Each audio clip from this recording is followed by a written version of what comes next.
Welcome to another edition of Ask the AD. Brian Smoller with our Director of Athletics, Gene Taylor. Glad you could join us, and we're back after a month hiatus or so. Hope everybody had a good holiday season and New Year's, and now ready to get into the throes of basketball, track and field, full in the swing. I know rowing's getting anticipated, ready for a new season. Tennis too. Baseball will start soon. Unbelievably, with snow on the ground. We got baseball cranking up here in about a month. Crazy. All right, basketball is kind of where we'll lead things off. We've got a couple of questions from you, the fans, that we'll get to in a little bit. But first, I guess, your thoughts on basketball to this point? Well, you know, men started off a little rough in the Big 12, but had two really great wins recently. Obviously, at Iowa State was a huge win, and the big comeback against West Virginia. Barry Brown and some of the things he's done to close out games has been phenomenal. So, you know, every win in the Big 12 is critically important as you go through the season. We've got a gauntlet of teams that we got to go to. Oklahoma this week and TCU. So it never gets any easier. So the men, I think we've got Dean back, and so I think we've got, you know, full force. You know, the women are having kind of an up and down year, but you know, they had some good wins, have some big wins, and then they, you know, had a tough, almost a comeback win against Kansas this week. So it's just a difficult league, but we're starting off pretty well. I'm pretty excited about it. Now, hopefully crowds keep turning out. Had some great crowds at the women's games the last couple of games, and the guys have also had great support. Even when the students are gone, we've seen good crowds. Hopefully that continues coming up. Obviously, a lot of buzz still going on about K-State football and the hire of Coach Kleiman.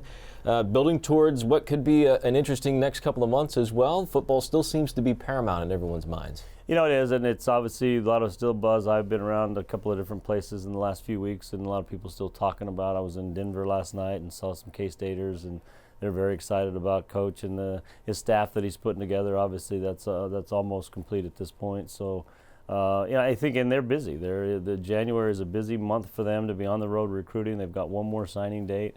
I think we have 8 scholarships available to sign, and he's on the road with all the assistants, and there is just a lot of buzz still about football. And speaking of signing day, it sounds like we'll have something special for fans that day. You know, Coach Kleiman likes to kind of promote that, and so we're going to have you know, details to come, an event for signing date. You know, the public can come and see and learn about some of the recruits that we've got. Probably talk a little bit more about the ones we signed in December, and then whatever we bring in the group in February. So it should be a fun event. And then after that, finally, practice begins. We'll see those guys in action. I'm sure Chris is chomping at the bit to get out there with his guys as well. Yeah, you know, right now Chris is, like I said, they're busy on the road. They're trying to, you know, get settled in, and the transition of a football staff is very, very complicated. We've got families moving, and we've got them in temporary housing, and eventually they're going to get houses, and they're on the road recruiting. So it's a pretty stressful time. I think they do want to just get settled into their office, start looking at film, look at the team we have, and then start putting their stuff together for next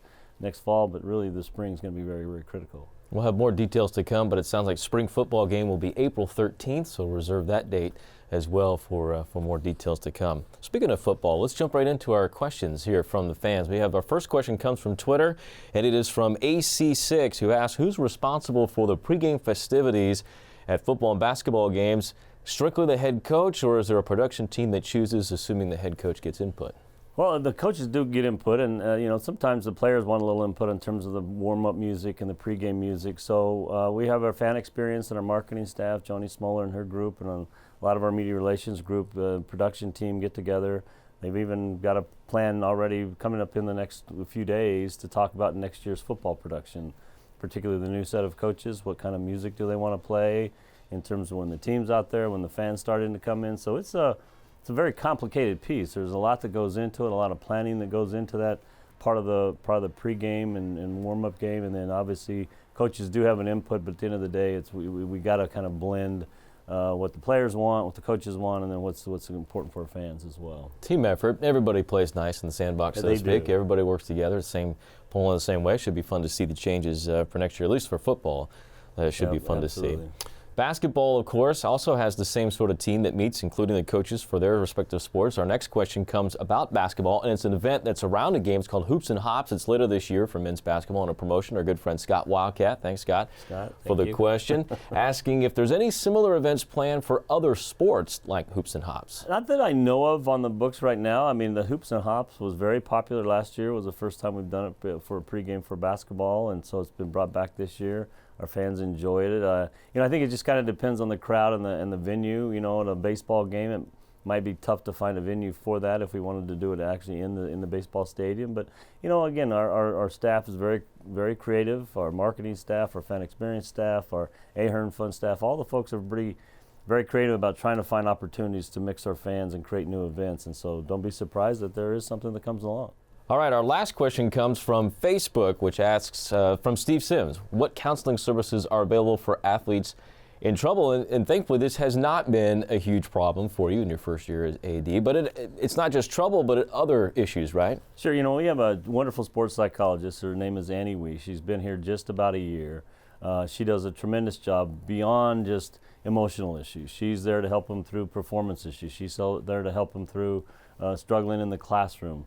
We actually have a pretty unique team with our athletic trainer, our sports psychologist, our academic team to really focus on athletes that are struggling, whether it's something maybe from home, maybe they've had a loss in the family. So we cover a lot of gamut and a lot of areas to help our athletes, through difficult times. We also have options off campus. If it's something that's very, very serious that Annie doesn't feel that she has the expertise to handle, or if she needs, an athlete may need more detailed counseling, we have people off campus, and then we have a counseling center on campus. So there's a lot of resources available. I told Annie when we hired her that it probably won't be too long before she's so busy that we may need some help, because as coaches and athletes get comfortable with what she can provide for them, it's a great service for a student athlete, and there's plenty of options for them. You see it becoming an expanded part of collegiate athletics. No question. Her role and roles like that as we move into the era that we are in. It becomes more and more important. Mental health, no doubt about it. Great question. Thanks, Steve.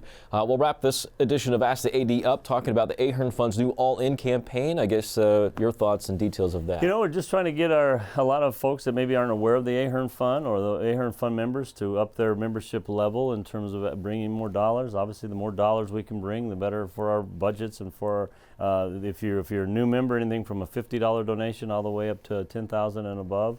You have opportunities to win some great prizes or be entered into for some great prizes. So we're just asking our fan base to consider, if you're already an Ahern Fund member, an additional gift, or if you're not an Ahern Fund member, please join the Ahern Fund. It supports our student athlete directly.